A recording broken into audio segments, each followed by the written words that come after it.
to producers. Now we're heading down the dark path with some serious black metal here. Where are you on that kind of thing? You want me to be honest about this, Bruce? Yeah, dude, like, we're honest right from the beginning, right? That's I don't even get different metal genres. Like when somebody says black metal or doom metal or speed metal or, I don't know. Is it just metal? I don't know. I'm not a genre guy.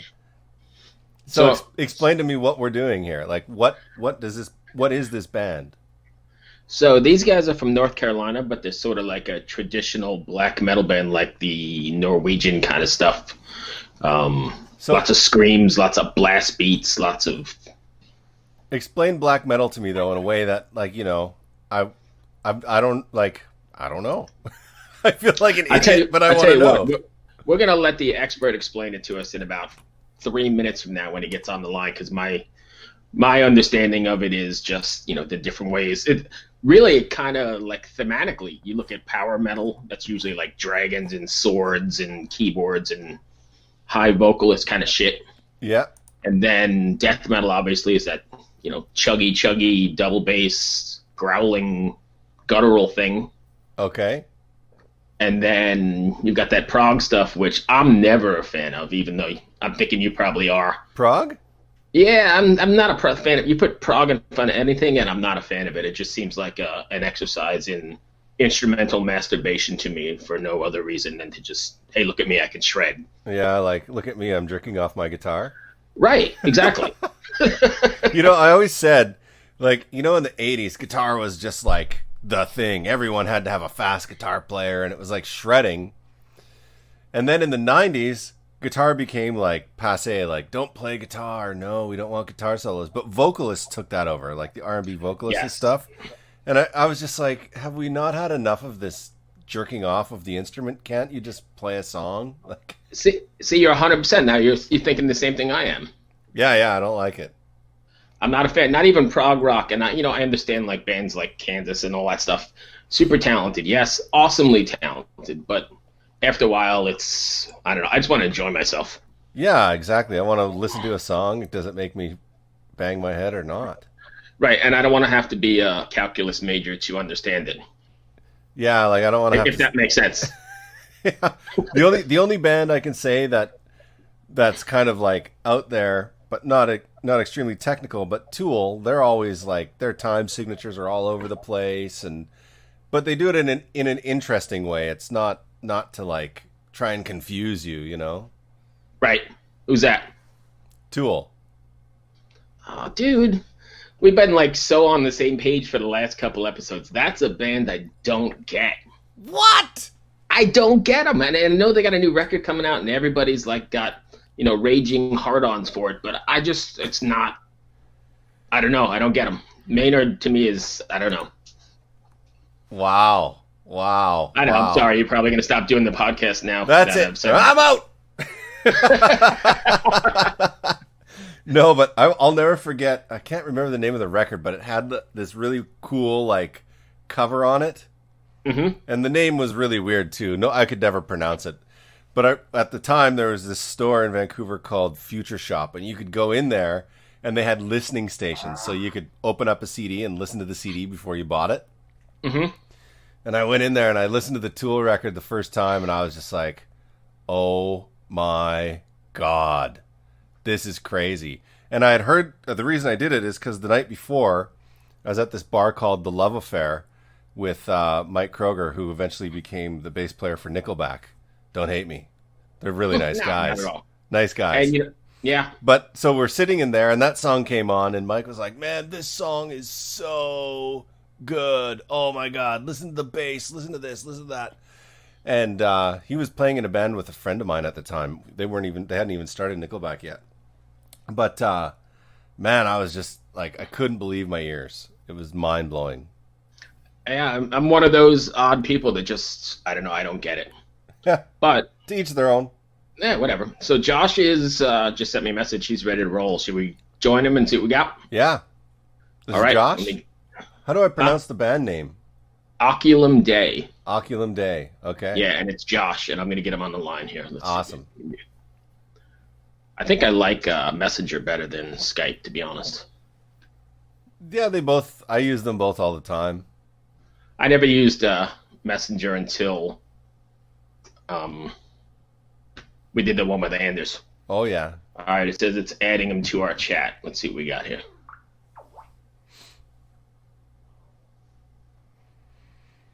Hey, Josh. Hey, man. What's going on, man?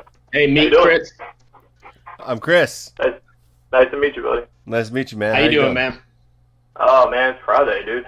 It's Friday, and it's too freaking early. It's a little early, but I'm used to that. You're down in North Carolina, right? That's correct. Yes, sir.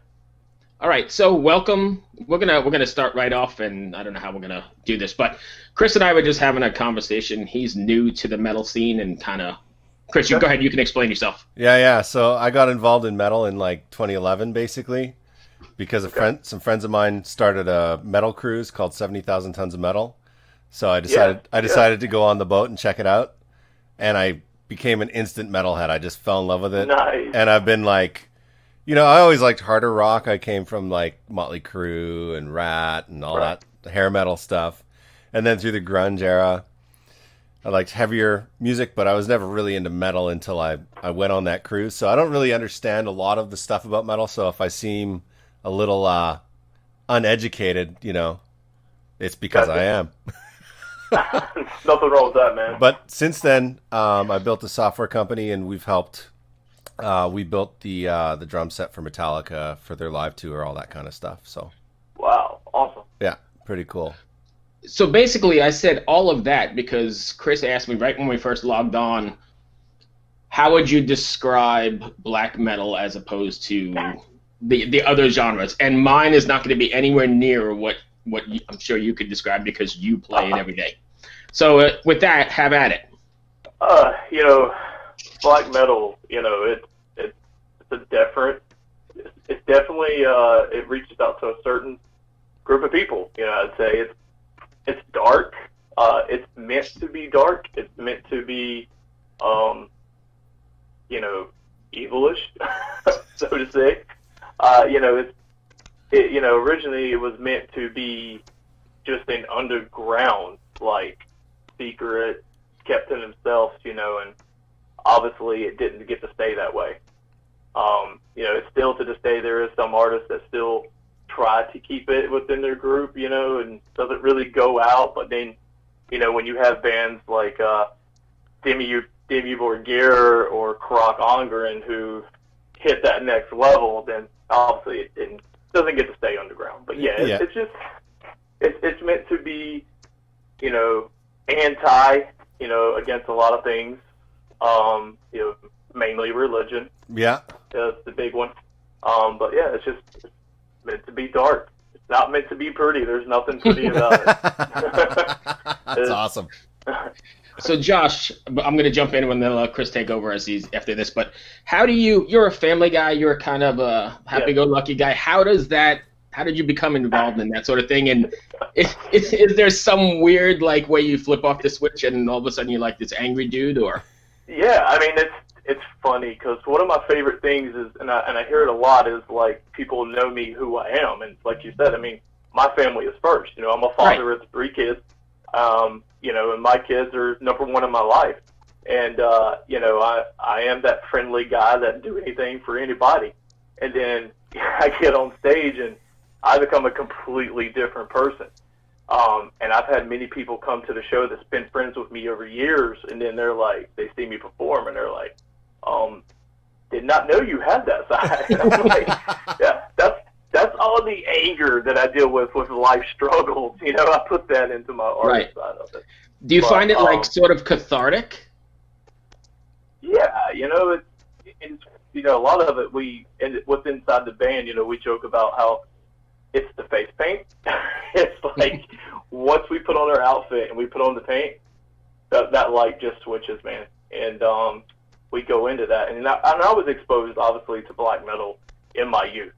It was something that, I grew up with a father who was big into Alice Cooper, AC/DC, Black Sabbath, so Led Zeppelin. So I had a rock background, but he was also a bluegrass guy. So when I started listening to my youth, when I was listening to White Zombie and Marilyn Manson and stuff like that, he was like, "Oh no, what is this?" And then eventually I was able to discover black metal, you know, and at that time, internet was not in abundance. It was through magazines and stuff I was able to find it. And then I found out, like, you know, this is the style of music that I really like. I like the, I don't know, I guess the darkness side of things, man. I always look at, I guess I'm a Halloween guy on top of it, so it just kind of was fitting for me. What were the first bands that you kind of discovered in black metal that really kind of lit the fire?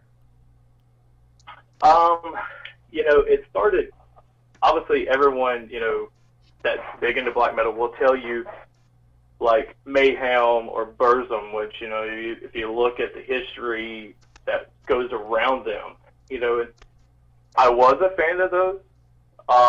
But yeah, I mean, just the early stages of Dimmu Borgir and Dark Funeral were kind of the ones that really captured my attention.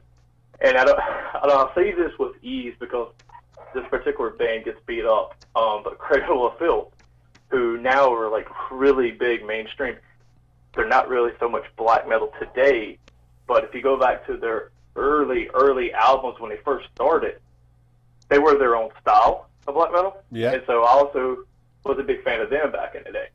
You know, today's Cradle of Filth is a lot different, so it's more to capturing the eye and getting more famous. So their music obviously evolved over years, and it's not as dark and you know, anti-religious as it used to be. But you're not taking anything away from them because of their success, right? I mean, oh no, I mean it's just like any band. Let's look at Metallica. You know, Metallica's changed over the years. Yeah. They sound nothing like Kill 'Em All today, right? So I know I don't. You know, I believe in. I listen to all styles of metal. You know, for instance, Whitechapel just came out with a new album, and the guy is singing.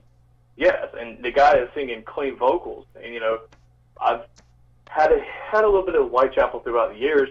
Never really been a big fan, but then I hear this guy sing clean, and I'm like, wow, man, you should have did that years ago. But he evolved today, and it worked out. And then, you know, they definitely set the bar for their genre of music. So, yeah. No, hey, I don't oppose it. Yeah. Going back to Burzum and the Mayhem stuff, what do you think of Lords of Chaos? You know, I had to watch because it was one of those, coming from a guy that grew up listening to black metal, I went in it with an open mind. You know, a lot of people can be very, I don't know how to put it, like, they just want to stick to the true meaning of black metal. So they're like anti-anything, you know, like bands like Dimmu Borgir and stuff. So I went in with an open mind. I didn't hate the film. You know, I thought it gave a nice little touch of story. You know, will I own it? Maybe not. But, I mean, it did tell some things that basically anybody that knows that story, it basically just kind of told the story again. So, but it was just, I mean, for a visual aspect, I mean, I liked it for a visual aspect for sure. I liked it because it brought black metal, and I'm not the biggest black metal fan. I appreciate it for some of it, but I liked it because it brought it to the mainstream, however mainstream it was. I mean, there was still maybe only 10 people in the theater, but still mainstream. Exactly. Yeah, no, I mean, and I was thought that because for our style of music to actually have that chance to be there, that was kind of like, hey, this is kind of cool. Because, you know, it will help expose people. And some people in the community would probably say, hey, man, that's not cool because now we're not so underground. Now this film come out. Now that's, you know, I'm not with that, man. You know, it's whatever, dude. Because, I mean, to me, yeah, it opens up the eyes for more people to look for more bands. And one day they may discover us through that as well. So right. I'm not against it at all. So I'm not looking to hog the mic, and I'll give it to Chris in a second. But, I mean, the reason you're making music is not so nobody hears it and you're playing it in your basement, right? I mean, you're making music for people to hear. Exactly. So it's kind of like opposite of each other, right? Oh, yeah. I mean, it's, you know, that's totally it, man. I mean, we, at this point where we're at in our career, you know, we get airplay over in the UK, Europe, all over Europe. So, yeah, that's exciting, man, for people to hear our music and they're nowhere from North Carolina. Right. Are you getting hate mail? Are you getting hate mail from the true Norwegian fans? You know, and that's the funny thing, man. We were super nervous about that, you know, because American black metal is still very new. There's not too many of us that's been able to achieve that bar of going nationwide. So we our album was sent out, and I know you had received it as well for reviews and stuff. And I'll be honest with you, like, we got a lot of love from over there. There was only one writer, and I won't say his name or nothing, but he was from Russia. He hated us, but he also just hated American black metal in general, and he stated that in his, response. He had nothing good to say, and hey, everyone's open to their own opinion, and we're cool with that because we take that in anyway. But we actually received a lot of good love from over there, and that was the point that, excited us, set more of a fire, because we're like, hey, if they accepted us, we obviously got to go there, and that's where we want to go. Nice. All right, Chris, I'm done hogging it. Go ahead. Hey, that's cool. So how are you going to go to Europe? Any plans to tour in Europe? That is the plan. Our first out of the States tour is going to come up spring of next year. We're going over to Mexico. Oh, cool. That one's in the works right now, putting it all together.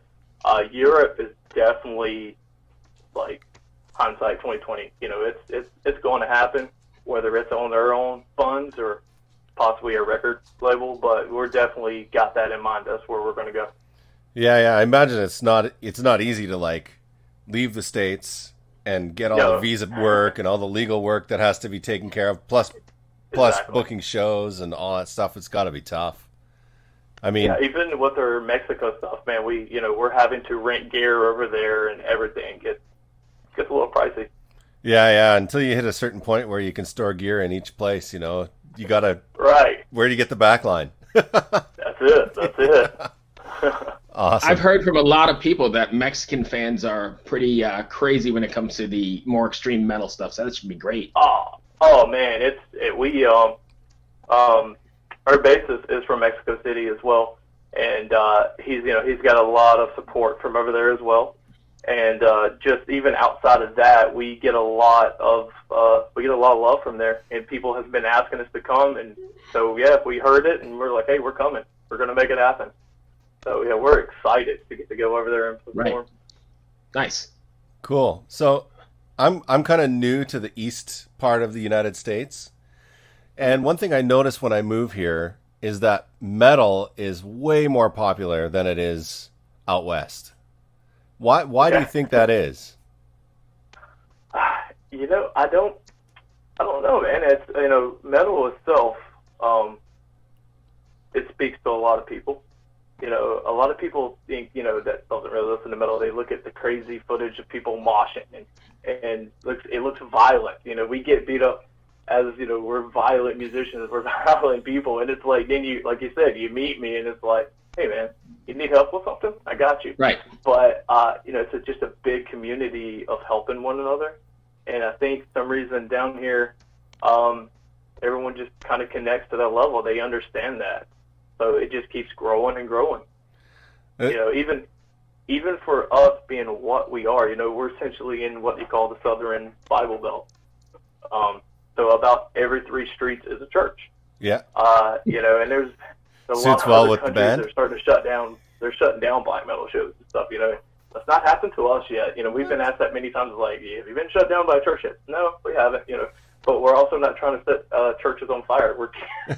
Right. We're keeping. We keep to ourselves. We're just performers. Yeah. So, but yeah, it's just a big community of people helping one another, man. And I think it's just growing and growing over the years.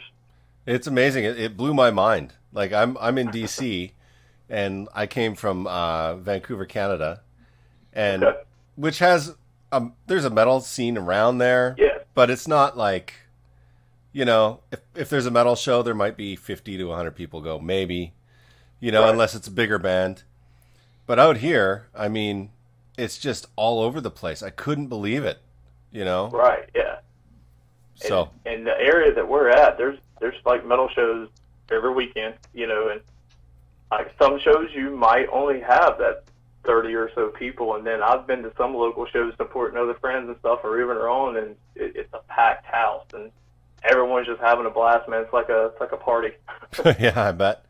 One thing I really like that you said is that, it's like a family. and you know they take care of each other. And this is something when Bruce and I started this podcast, he was like, "So what got you into this?" And I told him, "Well, when I first experienced it, I was expecting insanity, but what I found was a family and people that were, you know, like they might beat you up in the pit, but they'll make sure they buy you a few beers afterwards, and you know, it'll totally, man. It's totally cool." And you're looking at every ethnic group, every religious group, every whatever. You're all moshing, banging each other around, and then, you know, it's a hand of a different color picking you right up out of the pit and buying you a beer. Yeah, That's it, man. I'll tell you a quick funny story. We opened up for Aborted, Cryptopsy, and Hideous Affinity a few weeks ago. And our merch table, we have a full-size mannequin, and she wears her T-shirt, all of her gear. She has corpse paint on her. Like you'll see pictures flying around of this lady, and people freak out because she looks real. You know, people come up, take pictures with her. Well, we had finished her set. I was sitting hanging back at the merch table, and Cryptopsy went on. Mosh pit broke out. They landed into her mannequin. She went in like 80 different pieces. All like stuff on my merch table went flying. I mean, of course, I'm laughing. You know, I'm having a great time. Right. And I'm putting her back together. I get her back together because her body parts are floating around the mosh pit. So I get her all back together, and I'm like, you know, cool, let's keep it going. 2 songs later, boom, she gets knocked out again. Well, these group of guys, you know, had never met these guys in my life. They see me back there, like, and they're like, oh, he needs some help. And these were some big dudes. You know, they were probably like mid-20s or something. But let me tell you, man, I'm a big dude, too. I would not have picked a fight with one of them because you would have had all 4 of them. Because they were massive dudes. They see this, and they build a wall to block the merch table and save the mannequin. Nice. And, you know, I gave them all free merch after the show. I was like, man, thank you, because I was getting to the point of just about to put the mannequin up because it was fun, but it was like, man, here goes my mannequin flying again. So, hashtag save the mannequin. Like we talked about, never met these guys before. You know, obviously they became fans of ours too. You know, by the end because that's the first time they had ever seen us play. Right. But yeah, they totally just jumped in, helped me out. You know, and I was like, hey man, appreciate that. That's cool. And speaking to that brotherhood thing, I've been on the boat that Chris was just referencing, 70,000 tons, and you know, I met people, and after the second day, they're like, "Hey, if you get out to Vakken or Wacken or however you pronounce it, come stay at my place." So you know, we got dinner. Or, like, holy crap, I never met these people in my life before, but the riff connects everybody. Right. It is. It's amazing. You know, even us opening up for guys like those, man. Some of them have even friended me from their personal accounts on social media. They say hey, or they'll comment on something, and it's like, you know, it's just all open. Everyone's cool with each other, man. We all help each other. Absolutely. That's awesome. So I was reading your Bandcamp profile earlier, and it talks about how you guys recorded your own record. How did you go about doing that? It was, you know, actually everyone in this band, outside of the newest member, which we're about to be announcing in a couple weeks, are fathers. You know, we're all family men, so we have our personal lives that we have to handle too. So it was come down to a money aspect. You know, how can we put money into our show stuff, because we invested a lot into our show performance, but we also wanted to have a good recording. You know, when it comes to black metal, one of the things that's known about black metal is this raw, just throw a microphone in a room, record it. You know, there's people that love that, and there's people that want the clarity. You know, we were kind of a mix, you know, because we're like, you know, we want to stay true to the roots, but at the same time, in today's world, we wanted to have clarity. Yeah. Because we knew when we were going to come out that we were going to have this, push to have this on radios nationwide. So we're like, let's go with the clarity form. And it came down to, hey, we're going to have to spend some money on the gear and the programs. You know, we did have help. In the end, we recorded everything ourselves, one by one. We all wrote in the room. We recorded in the room. And when we were done, we sent to Big Spoon Productions, which is in Charlotte. And we basically just had them put a master cleanup on it. And, cool. Get it to the clarity that it is. So, like, what software did you guys use? You go with Pro Tools or Logic or Reaper? Or what did you go with? I'm going to get beat for this one because I wasn't in control of the program. If I remember, I want to think it may have been Logic. But yeah, I just was there for that part. They don't allow me to control the computer on that part. It was like, you handle the social media stuff, we'll handle this part. So I'll get beat up for that one. No, that's fine. That's fine. I'm an engineer, so I always ask the geek questions. Right. I sit in front of Pro Tools all day, every day, so I'm always like, yeah, and I've been familiar with Pro Tools, but like I said, yeah, I'm not allowed to touch that part. Yeah. There you go. You said something that I absolutely love, and Chris and I have asked many people when we do these conversations. You guys actually got in the room and wrote and banged things off each other as opposed to just emailing riffs. Yeah, exactly. We in the initial startup, we've been through a few different member changes. So the album you're hearing was myself, Tenebris, and Camulus. And I wrote guitar, Camulus wrote guitar, and Tenebris wrote guitar. Then bass lines was mainly Tenebris there. And then drum program, we kind of all, hey, I hear this, boom, boom, boom.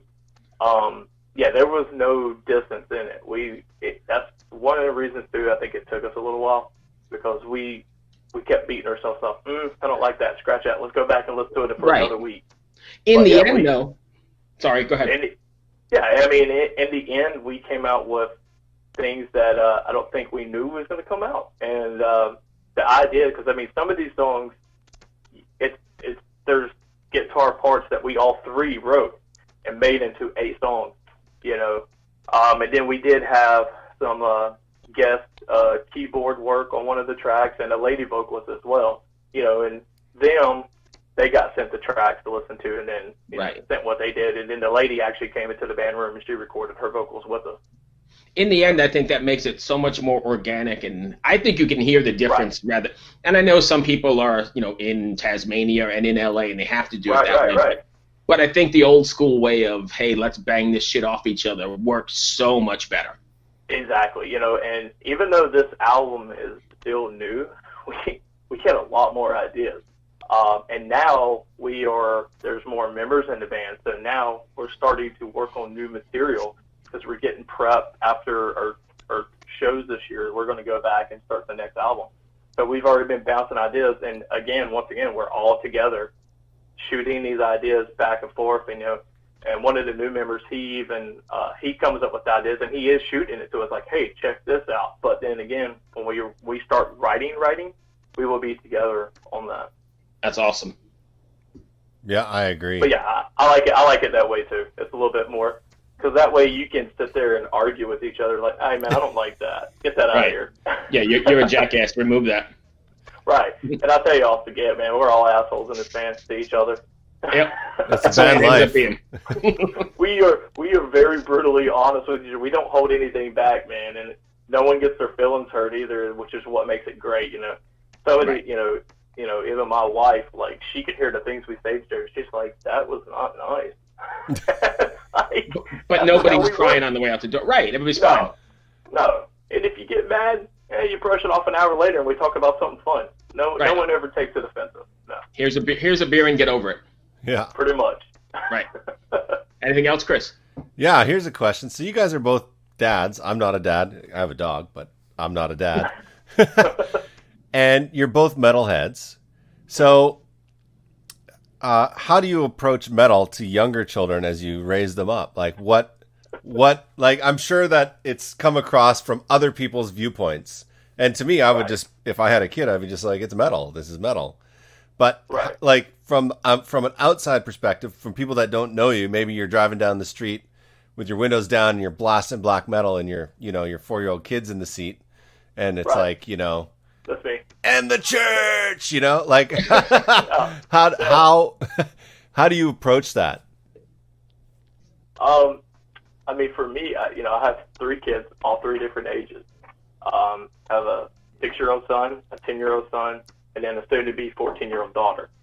I like music in a whole, so I don't oppose against music at all, any types, because I essentially just love music. I listen to a lot of things outside of metal. Sure. So, And my daughter, she pretty much likes hip hop and stuff, and that's fine if that's what she likes. I'm cool with it. But I have got her listening to Queen, so I'm proud of that. It's a proud dad moment. Right. Now, you go to my 10-year-old son who is not big into music. He's okay with it. Now, he actually comes to my shows. He loves to watch me perform. One of his favorite bands is El Yvette, if you ever listen to them. Oh, yeah. A lot of pipes and stuff. Now, he loves them. But, he's just kind of like, I'd rather have video games. Then you go to my 6-year-old son, who will probably out headbang about every person in a room.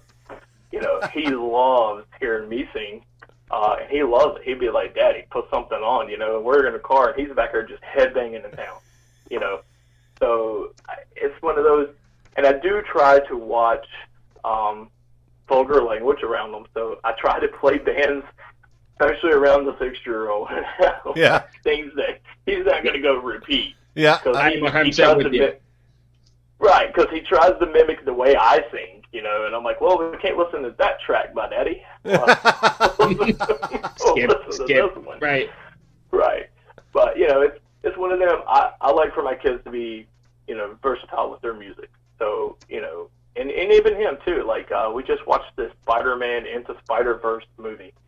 He loved the tracks by them. And, sorry, I lost my Bluetooth connection. But he made me listen to that soundtrack the other day on the way to school. And he was back there rapping, too. So, it's... Right. Just try to keep them all, let them listen to what they want, but I do try to watch how much profanity is in their music. Cool. Yeah, and to answer your question, Chris, that's what I do too. I've always kind of filtered it. I know what's coming up, so it's skip on a Whitechapel record if I know the F-bombs are coming. And then eventually now he's 15 or now he's 16 and he hears worse in school than he does on the record, so we're okay. But at the 6 to 12 range, I definitely was doing exactly what you're doing, just kind of filtering it out. Well, I know when we went to the Slayer show, you brought him, and I was just like, oh, my dad. Like when I was a kid, if my dad was into Slayer, there's no way, I would have been able to go. I used to beg my father to take me to concerts, and he'd be like, I don't know, back in the day when Ozfest was running, I would beg, and I'm like, but Dad, you're the one that showed me Ozzy. Let's go. He would never take me. So that's one thing I do is I do take my kids to concerts. I let them have that experience, something I didn't have, and I let them see, and just like my daughter, like she don't really listen to metal. So I've been to a lot of concerts that totally outside of my realm, and I'm like, I totally look like the dad here because I do not fit in the label around here, But hey, that's what she loves, and I'm gonna take her, let her listen to what she loves. Beautiful. There you go. Anything else, Chris? No, I'm good. I really appreciate your candor with us. It's amazing. I appreciate it. I've had fun doing this. Thank you. Thank you for having me. I figured we'd get you sooner or later. I know we kept trying to plan it, so we finally got it down. Right. No problem at all, man. You guys are busy too. I understand that completely. So thank you for taking the time. I appreciate it. Can I get a bumper from you before you go? Yeah. You're Josh from Band Name, and you're listening to the Brutally Delicious podcast. All right. This is Zebu, also known as mortal name Josh Croom from Oculum Dei. Black metal helen from North Carolina, and you're listening to Brutally Delicious podcast. Thank you, sir. I appreciate your time. Oh, thank you. 1 second. I have one more thing. Good. If we were to tell people to listen to one of your songs, where do we go get it? And what song should we play or even have people check out? Right on. We just launched our website, oculumdei.net. But we are found on all platforms, Spotify, Apple, iTunes, Bandcamp, YouTube. We have 3 music videos on YouTube. We're about to release the 4th.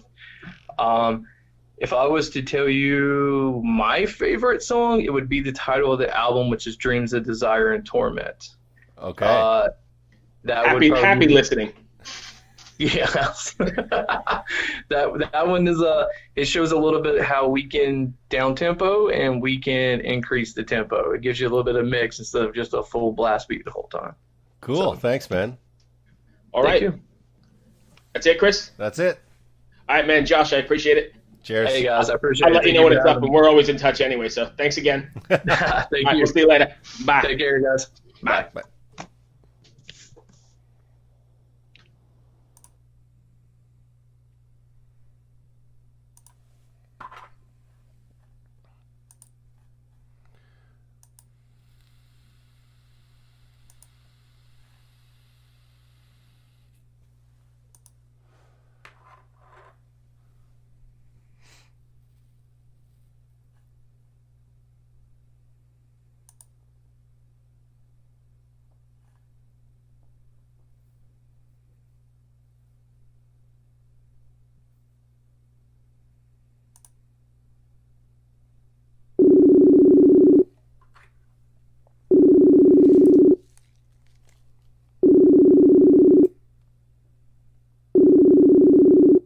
You there?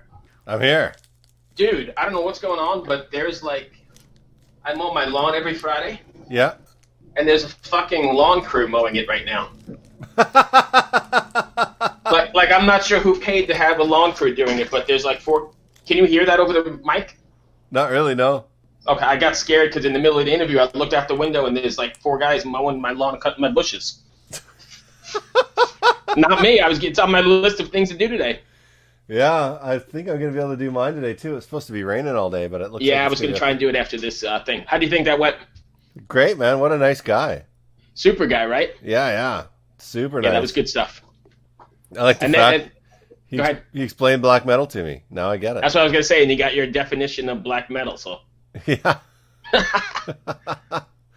Hey, what kind of guitar is that? It's an old Area Pro. Oh, cool. Yeah, my son plays it every once in a while. Zach, you never met Zach, but when he was younger, well, he still plays, but now he just plays acoustic. Yeah. He's got a Taylor. Nice. Nice. Yeah, whatever. So I think, go ahead. No, go ahead. I think he sold all his. He used to have an SG. He used to be into the more metal stuff. Now he just plays like the singer-songwriter thing. Yeah, cool. In this edit, remove the part where I talk about the Metallica stuff. We can't. I'm not allowed to. Oh yeah, absolutely. I'm not allowed to say that. I don't know. I was just like talking, and then I was like, "What the fuck did I just say?" Yeah, no worries. We can get that out. I was just like, yeah, absolutely. But otherwise, I think it went well, right? I think it went really well, man. It was. This is such a cool experience. Well, good. I'm glad you're digging it. I'm meeting all these people that I would have never met before, right? And having conversations about music. And then when you listen to these guys, oh my God, I think it's the best thing in the world, the contradiction. I love it because you put on that song, Dreams of Desire and Torment, and then you talk to him or you look at him and he's like the nicest guy in the world, but boy, he's like ready to tear your head off in the tune there. It's kind of different. Oh yeah, I went to their Bandcamp and I hit play on the first song and it's all about how religion is tearing down the world and blah, blah, blah. Which, I mean, I'm not a religious guy per se, but, you know, it's just like, okay, whatever. But right. Then you talk to him and he's just like, man, I want to give you a hug over the internet, you know? It's, like... it's awesome. Yeah. So...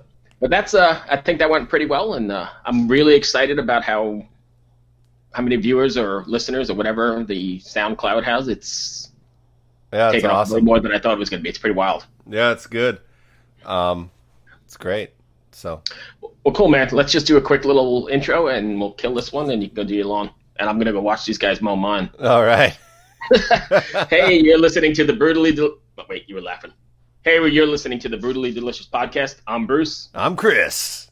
And today we've got Josh Croom from Oculum Dei. Right. That works out perfect. All right, dude. What do you got for the weekend? I don't know. I got like...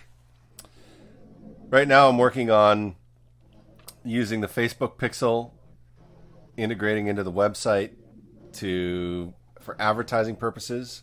I'm working on a pretty groundbreaking product right now, but in order to do it, I need the money to do it. So I need to generate revenue to pull it off. But I've partnered up with a company out of LA, microphone company, and so I'm working night and day to try and make this work out. Yeah. Nice. Yeah, I was thinking, you said, how can we make money off this? And what we really need to do is just get a huge following and then Advertisers. and then sponsors. Yeah. Yeah. Well, I mean, 600 people overnight is pretty good on the... Can't beat that. That's great. No, like I don't even know where those people come from, so that's great. I don't even know either. I mean, I'll take it though. Right, two schmucks just talking about metal, but whatever it is. I'll take it. I'll take it for sure. All right, man. You have a good weekend. Yeah, you too. Have fun Are watching you cool the if we mow set your one lawn. up for next week sometime? What's that? You cool if I set something up for next week? Please do. All right. I'll send you an email. Cheers. All right. Be well. Cheers.